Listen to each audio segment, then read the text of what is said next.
biodiversity and the business. And this will help us to continue to understand the dialogue that we need to have. And this is something that at the Commission on Ecosystem Management we have been discussing, is how to reach the business, but how to also better integrate all these activities that are super important for our economy, but often probably are not necessarily thinking the same way in terms of what we're doing. So Sven will present more towards the business and how it works in his field as an expert in sustainability. And then it will be followed by Steve Edwards. He's from the IUCN office, who has been working and knows very well the programs that can be related and can be supporting the this venture of trying to better connect business and biodiversity. So the first thing I will ask is when you present, Sven and Steve, one after you, is to introduce yourself a little bit and then explain your point of view as well as the activities that you're interested to talk about. So Sven, if you want to start. Yeah, just for understanding, is it now like a quick introduction of each of us and then I jump into my first presentation and then Steve, or? No, just yourself first, and when Steve will present, he will be presenting himself too. Okay, gotcha. Cool. Then I'll just jump right into it. So, hi everybody. Thank you for all joining us. My name is Sven Stadtmann. I am the Biodiversity and Natural Capital Lead for a Scandinavian engineering company called AFRY. So we are a large design engineering company doing a lot of heavy infrastructure, but also process industries, energy sector. So we are working with a lot of land use intensive sectors on the one side, but we are also having a strong management consulting division, which gives us like quite a lot of flexibility on what topics we work with our clients with. And in this context, I am basically leading the streamlining of biodiversity and business. So what does that mean? So I'm dealing basically with everything biodiversity and nature related risks that come beyond the aspects of environmental planning and environmental permitting. So just to give you the scope of what I'm going to talk to, I'm not going to talk about processes such as environmental impact assessment as project level. We are diving further into like the current state of the business biodiversity interface in general and how what is going on there in terms of upcoming legislation for companies and what are they looking at beyond the project level. So we'll talk, sorry, I'm just rambling all over the place right now. So we are talking about the management side of things. To do that, I have prepared a few slides and I'm going to share my screen now. Can you see my PowerPoint here? Hang on. You should now see my screen, is that correct? Yes, yes, we see your screen now. Okay, yeah. cool. Put it in presentation mode. Yeah, just one sec. Now just swap this place. Here we go. Okay. So I'm basically, what I'm going to give you is a bit of the perspective of a practitioner to show you where do the companies stand on the topic of biodiversity right now. And my hope was that in the second part, we can also hand over to Stephen to give like the outside perspective from the NGOs and from the public sector with the IUCN, and then come to some form of synthesis and see where are the gaps on both sides on this context, in this interface, also within CEM perhaps, and how can we close them? How can we better address them? So the slides that I prepared here are basically my shocker presentation for the companies who have never been involved in this discussion before, just to give them a bit of an overview about what is looming in the background right now, because in the recent years there has been quite a lot of development on this. And basically what we have here now already is, actually I just moved this out of the way, right? is an overview by the Global Economic Forum, who has been interviewing companies, businesses, and different other players on what do they see as their most critical challenges in the coming years and the biggest risks. And biodiversity is actually pretty much high up the list. So it's like high probability of impact and high probability of effect and high potential impact. So it is one of the most severe risks that companies are facing, which is also why an increasing number, in particular in land use intensive sectors, are acting on it. What is popping up more and more in current texts for upcoming regulatory requirements is the concept of dependencies on impacts. So impacts, of course, are pretty well known. Every company, when they build something, or every human interaction with nature has an impact. Unfortunately, in most cases, it's a negative one due to basically a flaw in our economic system that doesn't adequately account for these external effects on nature. So we are still struggling in putting in actually valuing nature to the way it should be. Because on the other hand, we have these big dependencies. Estimated net worth of global biodiversity exceeds 40 trillion per year. And this is basically the causal chain, which you should be aware of. We have the natural capital assets. They form in different combinations the ecosystem services, which then in return provide the benefits. So this is relatively well known to companies because they're always going, in most cases at least, through rigorous environmental permitting processes, so they have to report on these impacts. The dependencies are a bit of a new thing and a bit not less obvious to companies outside land use intensive sectors such as forestry, for instance. For a forestry company, it's obvious if their forest is not healthy, they are making a loss, and which is why they are already a bit more aware of this concept than other companies like a car manufacturer or something like that. This is a bit of a comparison of like the nature architecture for action versus climate architecture, like the regulatory framework, which is under development right now.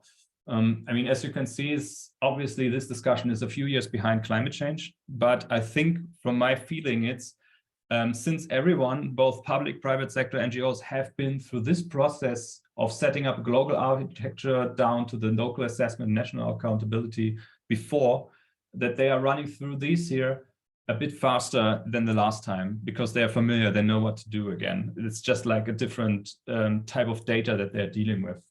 I know this is just my feeling right now, since it has picked up so much speed right now. But as you can also see, is that we're having like a global biodiversity framework, which is under negotiation in Montreal this year. Without that, not a lot has happened here, and which is also one of the biggest challenges for companies right now, because some of them want to act on biodiversity, but they're dealing so in a time of regulatory uncertainty. So they don't know where things will go, and they're also a bit unaware of what do they actually need to measure, because obviously for climate architecture, you just have one metric, which is the greenhouse gas emissions. When we're going into biodiversity and ecosystem management, you obviously you will be aware of that there's a lot more to measure than just one single metric, and it's hard to pinpoint this down.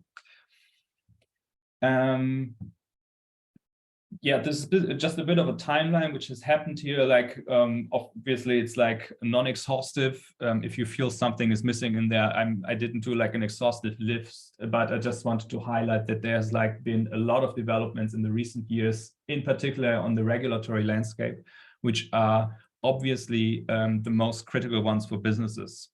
Because if I put my hand on my heart, the companies only act on two things, unfortunately, which is one is return on investment, and the other one is regulatory compliance. No matter how you, in what type of action a company takes, for instance, if they are donating 50 million to UNICEF or something like that, they always do it either because of the regulatory compliance or of return on investment. For instance, if they make a big donation, they're hoping to achieve a lot of publicity, which in their turn helps them to win new customers over. So this is this is not a judgmental comment. This is just like a description of how nature conservation meets reality in the public, in economic context, because this is like the limitations of our economic system that all the companies have to deal with, unfortunately, because they're basically all is tied to this economic system.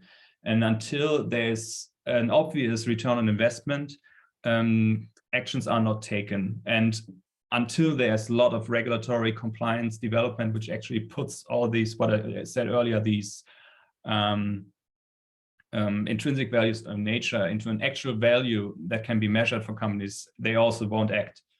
Which is why, like, these regulatory developments around the EU supply chain due diligence, the corporate sustainability reporting directive, and also the global biodiversity framework will be very, very important in moving forward here. Because for me, and from my side, having talked to the clients and worked with them, this is one of the biggest blockers for them, because they don't have any legislation to follow, which is, if they would just do it voluntarily, put them into an economic disadvantage against their competitors. Unless they know exactly what to measure, they're also not really moving forward unless they're like complete trailblazers. But still, like, this is just a bit to helping them understand that it now is the time to act, because there's so much in development. This is basically just like four levels of maturity when a company starts dealing with a biodiversity strategy. They are really comparable to a sustainability strategy. First thing always is awareness. Like, do you have the capacity to understand this process correctly? Do you engage with the right stakeholders? Do you understand how your company reputation depends on the awareness of biodiversity? And also developing an attitude. Are you reactive or are you proactive? Reactive means you're following the legislation. Proactive means being a bit more of a trailblazer, which is, again, important for more land use intensive sectors where the effects of acting and interacting with nature are more obvious and more critical. Next step, of course, is the compliance. But I already mentioned, just like following the right legislation, otherwise you get in jail. It's just a long story short. But you can get further than that. You can actually, after that, there is the strategic component in there. So once you realize that you get like a competitive advantage, you can take the strategic step and basically bake biodiversity into how you do business and how you actually manage your company in order to get like this, this benefit out of here. So we have the compliance here and the return on investment at the very end over there. And yeah, so the 5 steps that companies usually take here to get there is, of course, first is capacity building, understanding the impacts, dependencies, legislation, key stakeholders, etc. Then you go into some form of rapid screening. That means like you get like a first overview about your projected impacts at a sector level. Of course, this is basically a bit more, just more descriptive. Until you get into like this high detail footprinting. So this is basically something you can do with a tool called Encore. Some of you might be aware of that tool. Further on, the high detail footprinting, it's basically done at asset level. So this is where this is also why companies struggle to act on it, because this is a very high work intensive step, because you need to look at the assets, which is like basically your production facilities, and check in which type of ecosystems are they based. And this involves a lot of geospatial information, which is not readily available yet. And at the same time, if you want to look at specific products, you're doing a life cycle assessment, you put on top biodiversity aspect. Life cycle assessments, for you, those who might not be aware of that, is a procedure to measure the resource consumption it takes to build a product. And there's also the option to integrate biodiversity in there, but it's also like a very complex procedure. And if you have a big company with hundreds of production facilities and thousands of products that you produce, this is, I mean, this will cost you millions. A single LCA will cost you about 10 to 15 consulting days. And then you can run the numbers, how much that would cost you for a bigger amount of money. So this is also like a big blocker. And of course, at the end, you have the biodiversity strategy. This is basically all that I wanted to say until now, for now, just to give you a bit of a baseline on how actually the private sector interacts with biodiversity right now. Just on the next slide, I will do, when I go off the screen, I will do take some notes here also from Steve's discussion, and maybe we can put it on screen later on again to have like a bit of some bullet points that we can keep for the discussion. I'm just summarizing here some of the blockers that I talked about earlier that we should be aware of in moving forward. So obviously we have no governing framework right now. There's not a lot we can do right now other than trying to push for it in Canada. There's the high complexity of the frameworks and the measurement techniques, and there's a lack of digital data to make this step easier. We have IBET, we have Encore, but it's not enough. The uncertainty about what to measure and how to measure it. The lack of awareness outside the land use intensive sectors, in particular with SMEs, small, medium-sized enterprises who are the bulk workforce around the world, will be having some particular challenges in implementing these things because they don't have big sustainability departments. And lastly, the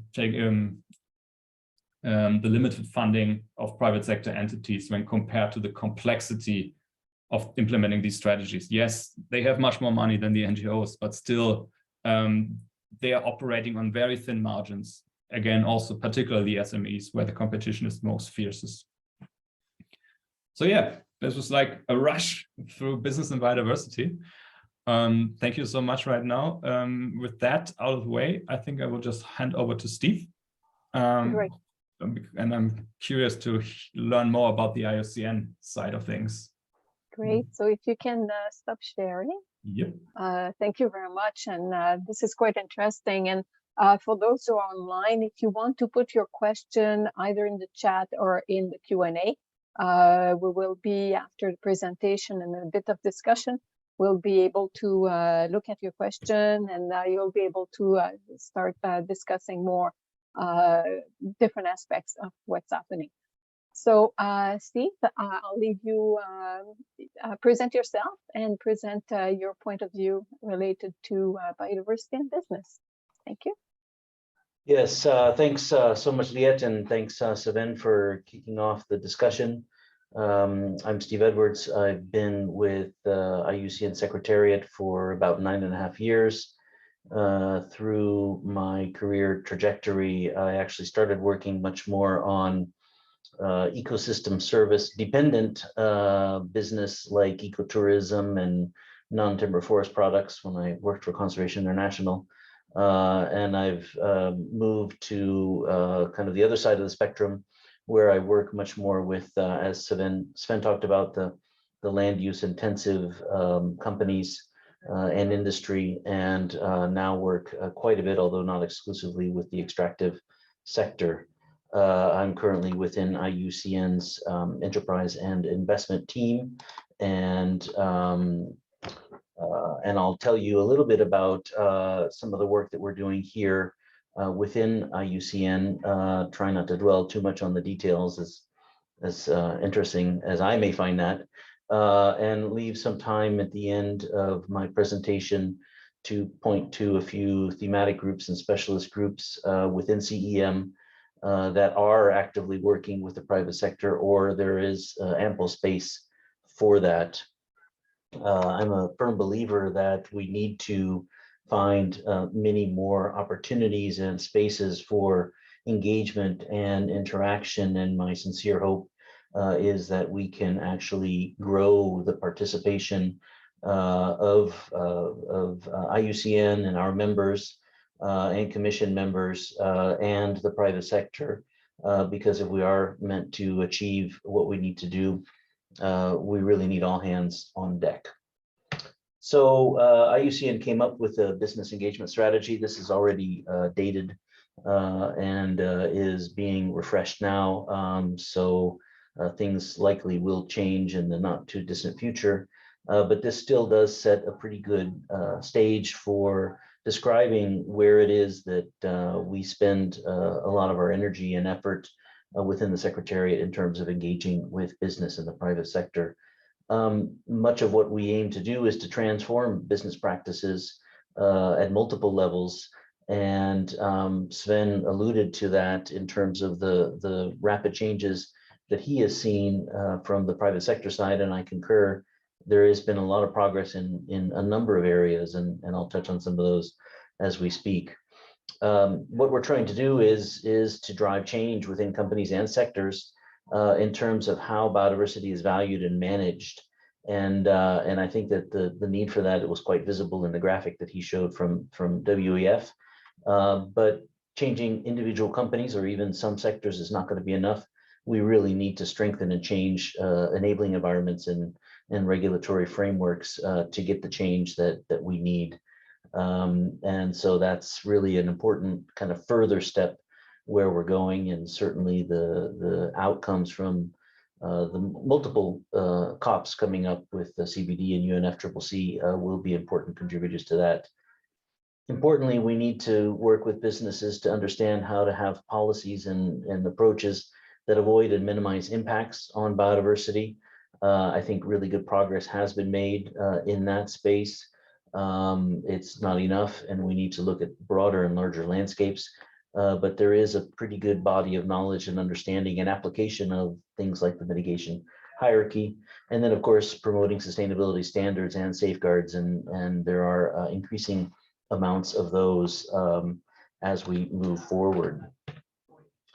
From the IUCN perspective, we've done a lot of work around working with industry and sectors and within supply chains, kind of bringing together coalitions and raising the bar with a collective of companies and key stakeholders like the Aluminum Stewardship Initiative, which is looking at, it's in the name, how to improve both the extraction of materials for aluminum as well as production, as well as ultimately looking at circularity issues. Similarly, in following in the footsteps of that is the Responsible Steel Initiative. So these are examples of more broader types of engagement. We've also done some, I think, important work validating and bringing legitimacy to biodiversity offsets in the mitigation hierarchy, building upon work done, certainly with the Business and Biodiversity Offsets Program and others, to bring greater strength and buy-in to the use of offsets in the mitigation hierarchy. And of course, around key biodiversity areas and what is the role that businesses can and should play in those areas that are important for critical biodiversity.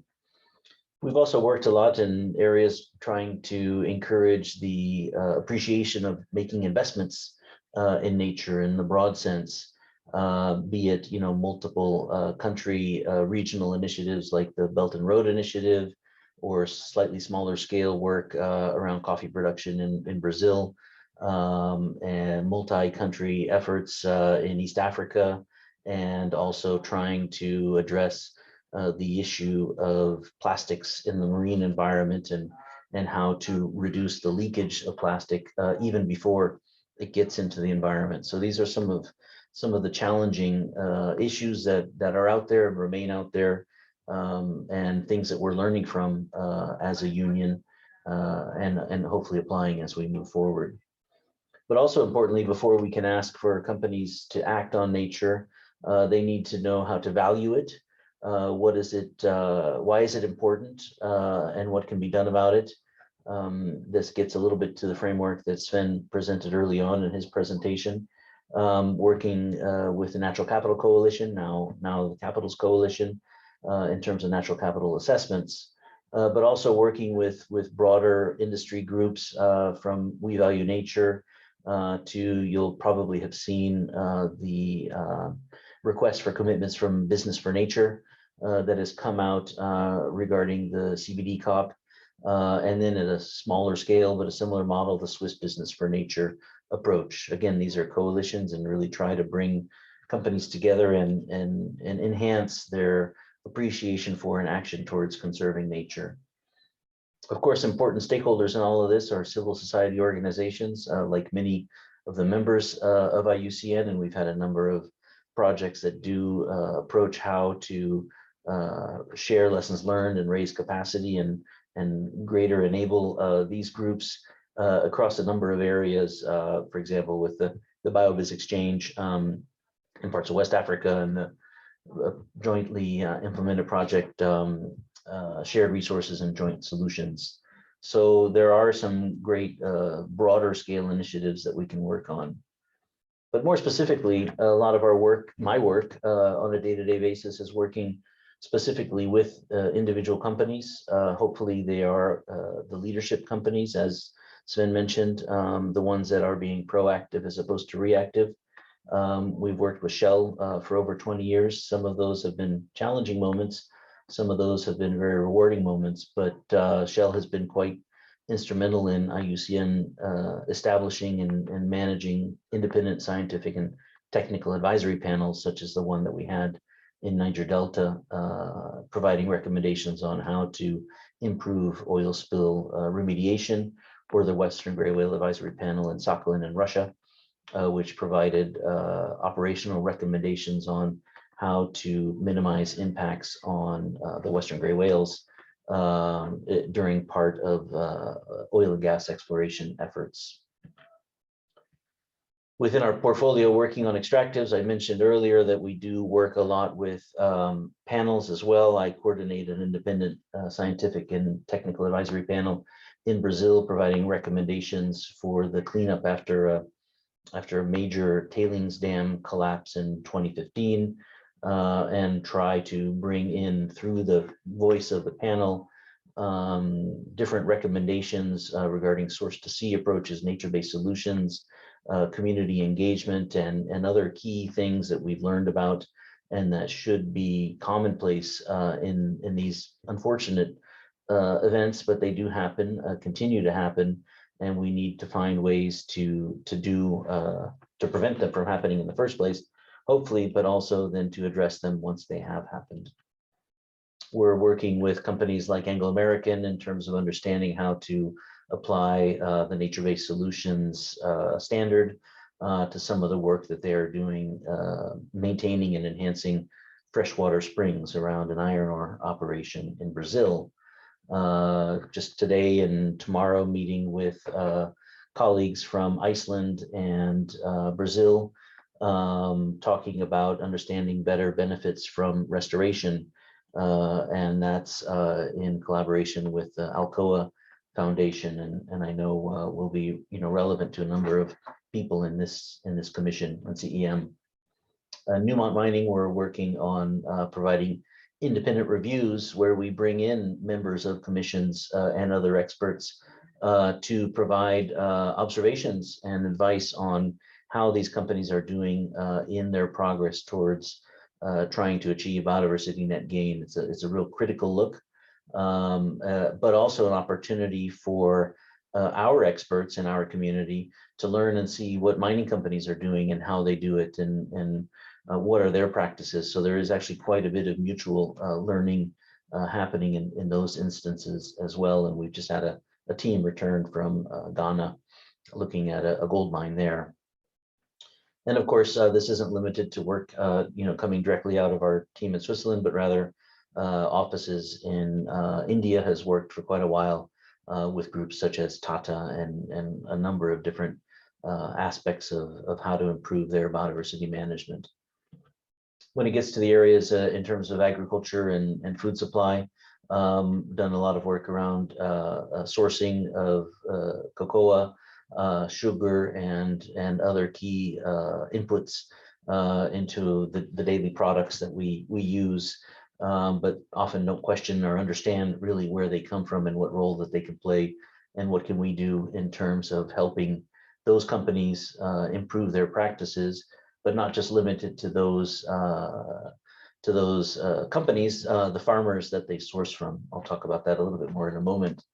And how can we really bring together these landholders and workers to share learnings and capacity and raise the bar, but also then generate the financial support and technical support that they need at those scales. So really trying to look comprehensively throughout the value chain in terms of where we can have influence and bring forward positive outcomes. Also, we've worked quite a long time with Nespresso and have been able to learn a lot working with them. They're currently working using, for example, tools from IBAT, from the STAR metric in terms of understanding threats to species and abatement and restoration opportunities. So there are some great ways to test and run and vet some of the tools and approaches and discussions that Sven mentioned in his presentation, for example, within the science-based targets for nature work and TNFD, among others. I'll close with a few reflections with the caveat that I won't claim to know all about all of the thematic groups and the work that they're doing. But there is a subset of them that some of them I'm quite familiar with, some I'm less familiar with, but really want to encourage a far greater interaction and thinking and engagement with the private sector within the group of the Commission on Ecosystem Management and more broadly across IUCN. It's been made evident in the news lately. LinkedIn and GreenBiz have talked about the growth of ESG attention by the private sector over the past year or two, environmental, social and governance concerns, and the major uptick in terms of hiring of staff and specialists, often in leadership positions, that are looking at these issues in response to what Sven rightfully identified as some of the key threats moving forward to business: biodiversity, climate change, natural disasters included in them. There are ample spaces within the CEM to work closely with business. I'm quite involved, and glad to see Emery on the line, in the impact mitigation and ecological compensation thematic group, IMEC, relatively newly established group in the Commission, looking a lot at the mitigation hierarchy, but also at issues around nature positive. And there is good representation from the private sector actively involved in those discussions, and that should be encouraged. Nature-based solutions is one where there are very clear demands as a society for much greater investment in nature-based solutions. That's not going to all come from government. A lot of that can and should come from the private sector, but we need to ensure that it's being done well in a close adherence to the principles and standards that are put forward through our own global standard. The red list of ecosystems is a key tool that we should be using much more broadly when it comes to impact assessments, for example, and understanding the broader landscapes that companies function in. So a very important role in the RLE thematic group and opportunities to liaise much more with the private sectors and regulators to understand how that can be used. Deep sea mining is on the list. That's a tough issue. I'm not advocating at all that we work on deep sea mining. In fact, IUCN promotes a moratorium on deep sea mining. But what are the alternatives? More mining in other places. So we need to ensure that we're doing that mining as well as possible, and also driving much more focus on reduction of use of materials, as well as greater circularity. Evidently, urban ecosystems specialist group, we're going to be starting some work with Wholesome, hopefully soon. One aspect of that is looking at the urban nature interface and how we can green our cities much better. I think most of us that do live in urban environments would agree with that and welcome that. And there is ample space for the private sector.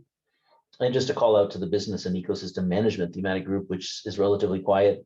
Hopefully webinars such as this can provoke and promote a little bit more engagement on those issues. And we can see a little bit more activity in that sphere. So I'll close with that, with the desire of us having actually a dialogue and not a monologue from me, and look forward to any questions or observations that you may have. Thank you very much. Thank you very much, Steve. It's quite interesting because, yeah, there are many components that, and many, in fact, thematic group and specialist group at the CEM that are thinking about it. Some of us are working with businesses, but not that much. And I think you're right. It's a question of probably better understand how to interact, and in a positive way as well, to enhance biodiversity and ecosystem services and all these things. Great. Sven, do you want to share your slide now, or do you want to start with questions, or? Oh, you're muted. Yeah, yeah, I think maybe I can just like share them as so that we have like something that we can scribble on. Actually, I one quick question. This is actually no, it's not a question anymore. I think I know already. Cool. Sorry. Go ahead. Great. So some initiative, and yeah, one question that I'm really want to ask and both of you, because it came up in some way in both discussion that you had, is the question of how to make companies going from being reactive to proactive.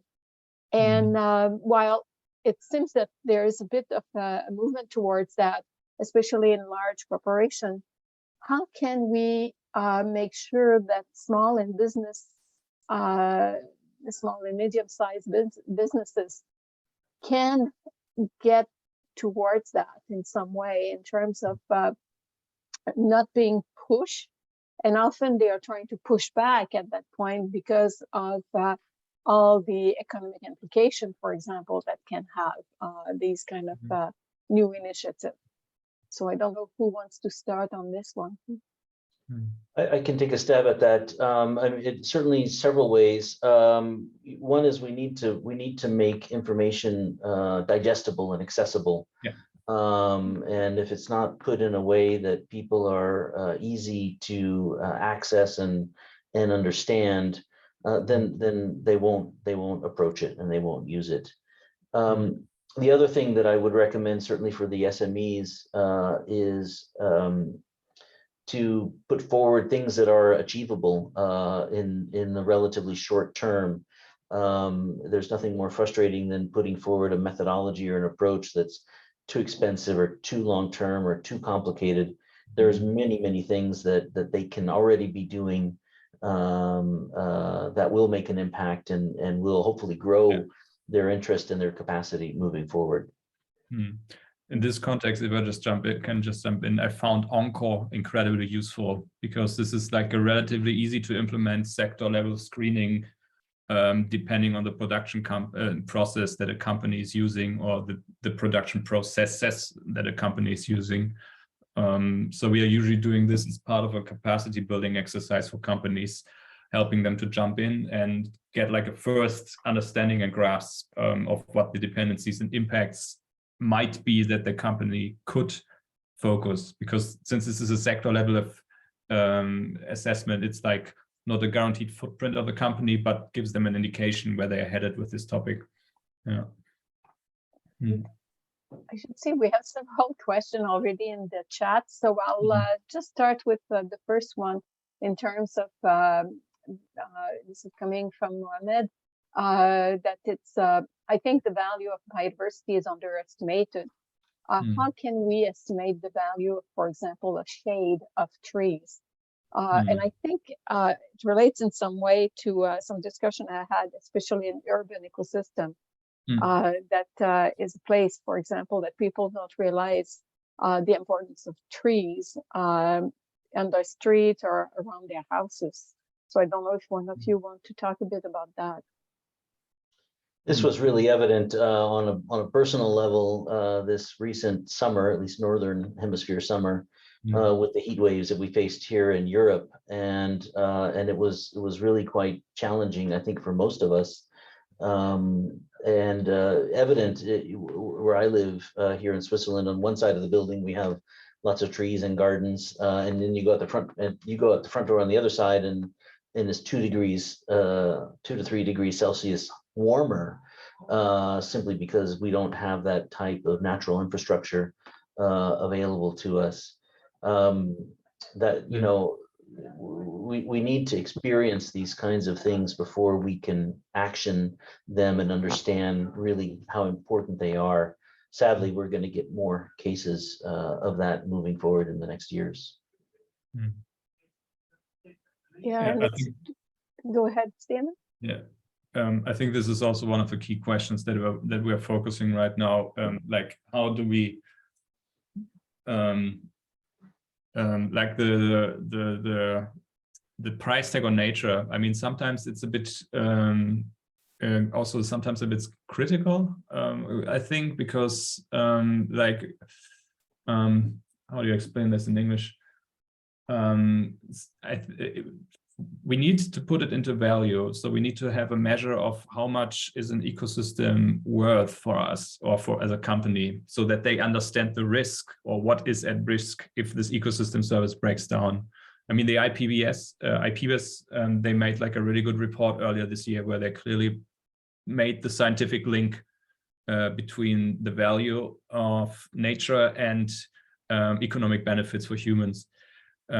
One thing, though, to be aware of is that we need to be careful not to overdo it, because one risk that I see is that if everything is put into value, in economic value, I think this is not doable with some aspects of biodiversity. For instance, what's the economic value of a kakapo in a reserve on off the coast of Stewart Island in New Zealand, like the economic value? So if there's no, if it's zero, because it costs us more than it gives us. So this is like but of course it has an intrinsic value and it has the right to live and be there. So this is just an example of something we need to be a bit careful of when trying to value nature. But of course, it's essential to make a step forward.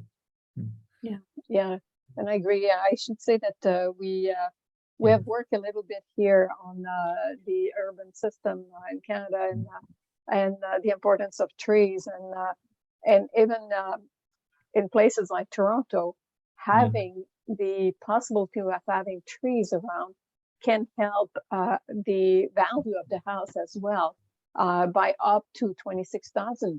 So it's quite important to understand that too.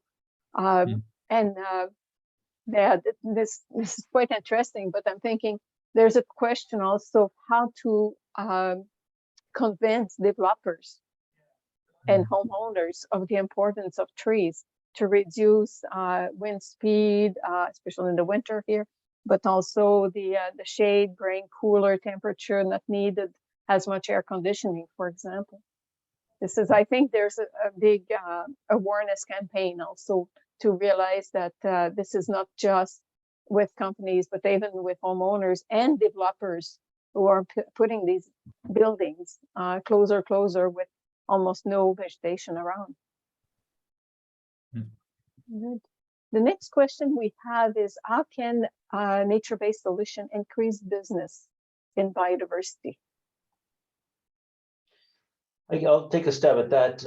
First, nature-based solutions can be a really useful tool for many aspects. I think one of the compelling aspects that when we look at NBS is where they provide value for society in terms of resolving a challenge, and the multiplicity of potential ecosystem service values is important. And the utility, one of the utilities around nature-based solutions is it's focused on people and what do people need from nature to improve some sort of situation.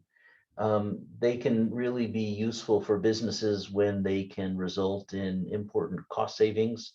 For example, in their practices, moving from gray infrastructure to green infrastructure. There are ways to monetize some nature-based solutions as well through carbon offsetting is one example, even though that comes with some level of controversy.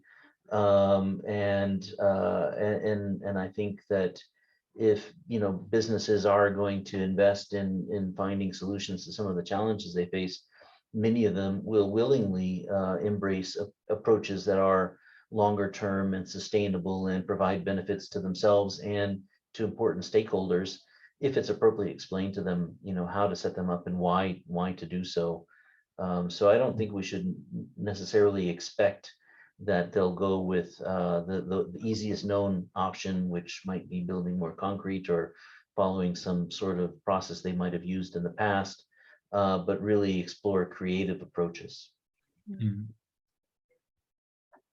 Sven, I don't know if you have anything to add to this. So.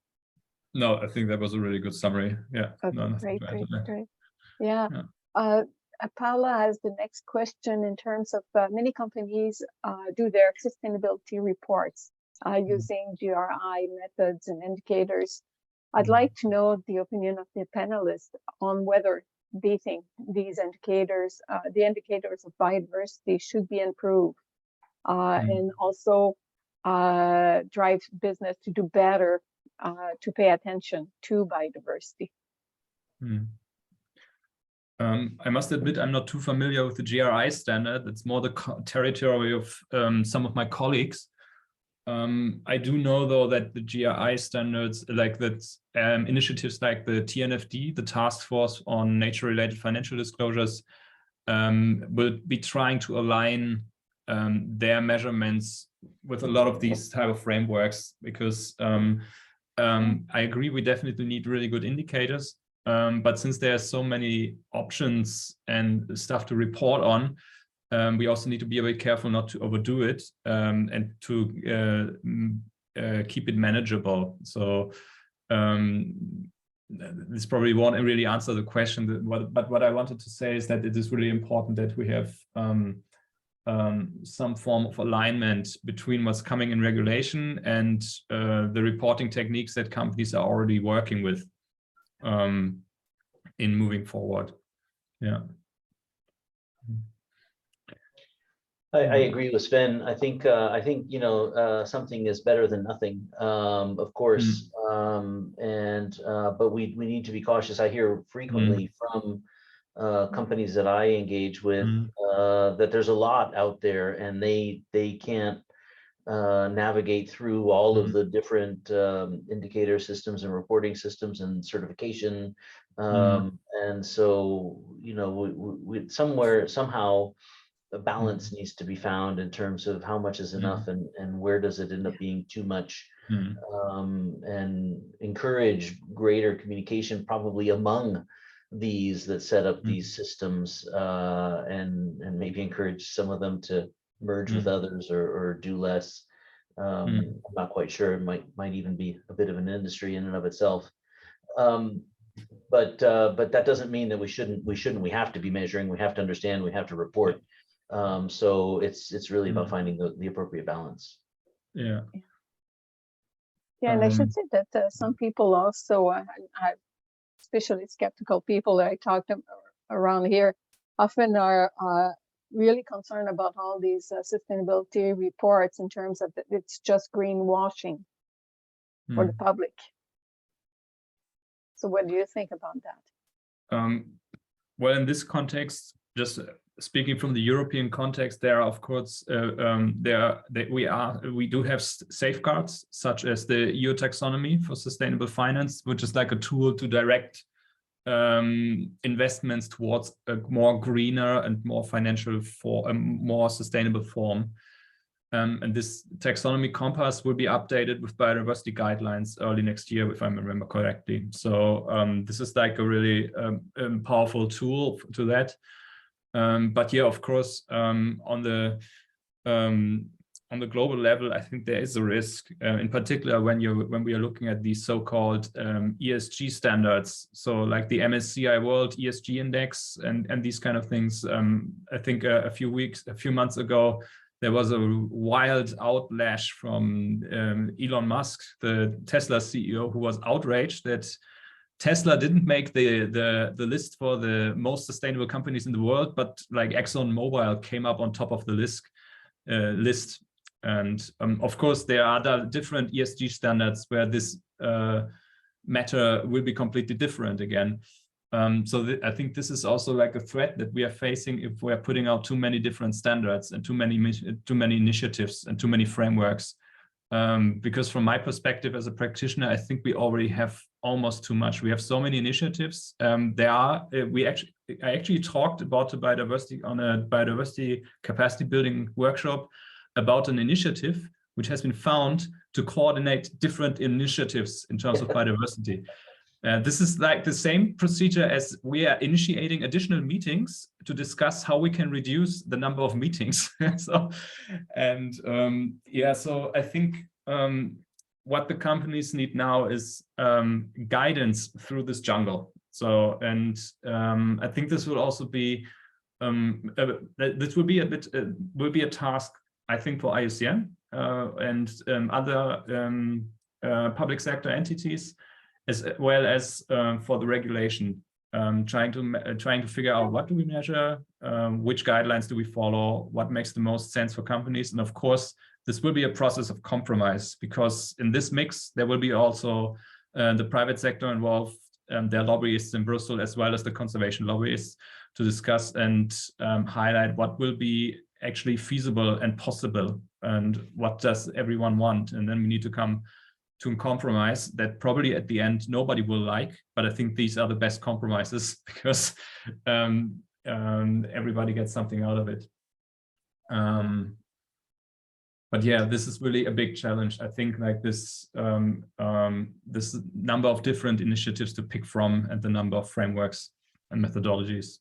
I think Sven hit on it early on in his opening remarks, that what really drives industrial production is regulations, or the way to control it is regulations. And so it's fine to have voluntary initiatives, and it's fine to have indicators. Transparency is welcome. Better understanding of you know, what happens as we produce things and as we sell them is useful and important, and we need to onboard capacity, people within those companies to understand what their impacts are. But at the end of the day, if we don't change the enabling environment that they're functioning in, then you know, companies will eventually stop using the voluntary initiatives for A, B, or C reason.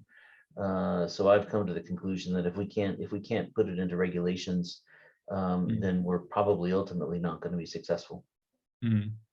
Yeah, and I think this is also just jumping back in the slide. This is what needs to happen here, because without the governing framework and the targets set by this framework, we're going to have serious trouble in developing these actual ecosystem condition metrics, or like a bit lower down the food chain.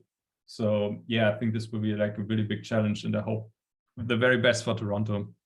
I mean, in the end, this whole process, from my perspective, we are like, just as with the early discussions on climate change, we are like in the early stages for the biodiversity discussion right now. So it will be interesting to see if it takes the same time and the same commitment to come to an agreement such as Paris, or if it goes faster this time.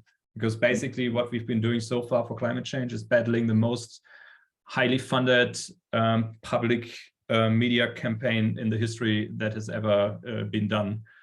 And I hope we don't have to invest so much again for biodiversity, but can draw on the experience from the last one. Yeah.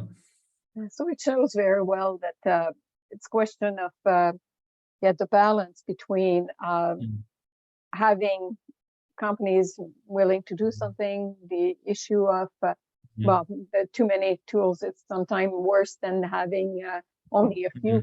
But I think the regulation component will become certainly increasingly important over time, to be able to make people, well, companies to act. But also one thing that I'm thinking is really increasing the public trust in what's happening.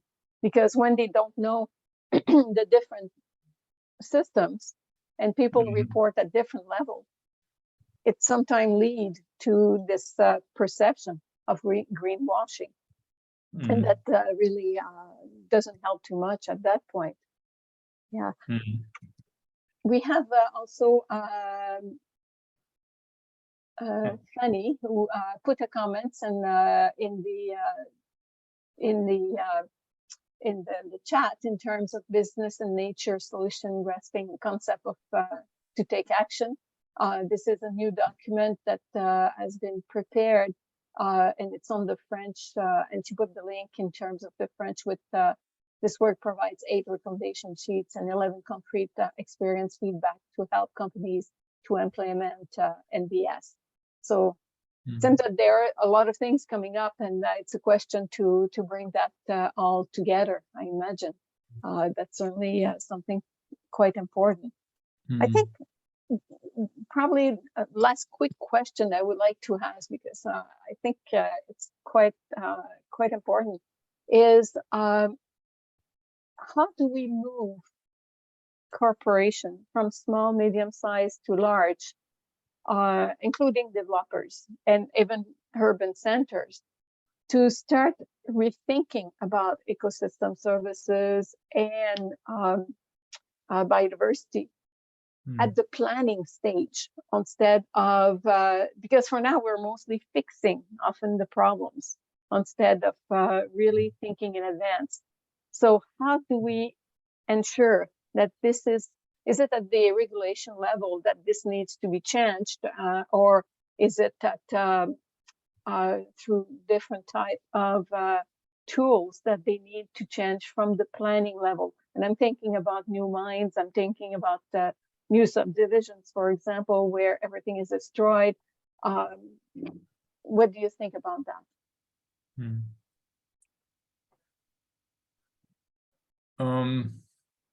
Where to start? That's a big question.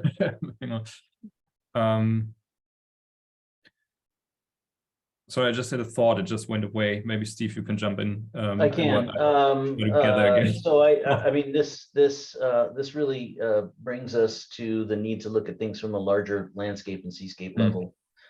We shouldn't be looking at individual projects in isolation. We need to understand where they are in the broader areas that they're in. Those are ecosystems. Those are geographical areas. Those are cultural areas. Those are jurisdictions. So those are geopolitical areas. And we need to start with bigger picture thinking and larger approaches, and not smaller, trying to address things at a smaller scale.